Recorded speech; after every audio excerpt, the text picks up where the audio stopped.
जंतर मंतर का ये जगह है जहां लाखों हजारों छात्र जो है देश भर से जुटे हुए हैं। अब सवाल है कि आज जो बैठक हुई सीजेपी और सरकार के बीच में, कौन किससे कितना जो है एक तरीके से अपनी बात मनवा रहा है या कौन इस मुद्दे को बरगला रहा है, ये सबसे बड़ा सवाल है। इसलिए कि आप जो 3 प्रमुख मुद्दों को लेकर सीजेपी आज सरकार के साथ निमंत्रण दी थी और बातचीत करने के लिए, उनसे 2 मुद्दों पर उन्होंने कहा कि एग्री हैं। एक तो छात्रों का मुआवजा देना हो और दूसरा जिस तरीके का एफआईआर किया गया था छात्रों पर, उसे मतलब किसी भी एफआईआर को वापस लेने को लेकर। मुद्दा धर्मेंद्र प्रधान के इस्तीफा को लेकर है, जो सीजेपी कह रही है कि इस्तीफा चाहिए। लेकिन सरकार बड़ी ड्रामेटिक तरीके से 12 घंटे का समय ली है सोचने के लिए।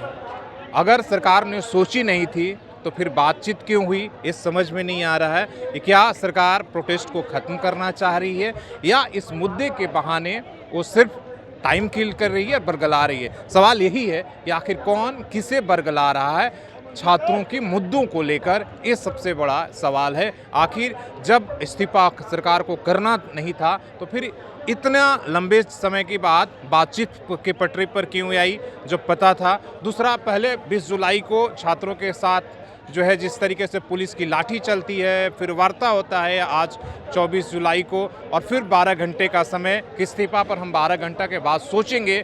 तो कौन किस मुद्दे को लेकर आखिर इसको किस तरीके से आगे बढ़ा रहा है। और दूसरा सबसे बड़ा सवाल है, क्या जिस तरीके से हाँ अभी भी आप देख रहे हैं कि लाखों और हज़ारों छात्र आ रहे हैं, क्या ये प्रोटेस्ट ख़त्म करने का इंटरेस्ट है?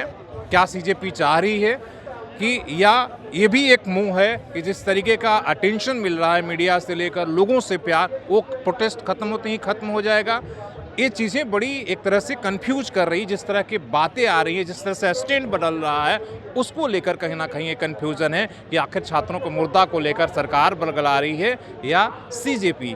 कौन बरगला रहा है, आखिर कौन इस मुद्दों से खेल रहा है, या कौन चाहता है कि ये प्रोटेस्ट जो है इसी तरह से खिंचता रहे और टाइम पर टाइम जो है हम लेते रहें। ये सबसे बड़ा सवाल है। और आपको अगर समझ में आएगी तो आप कमेंट करके ज़रूर बताइएगा।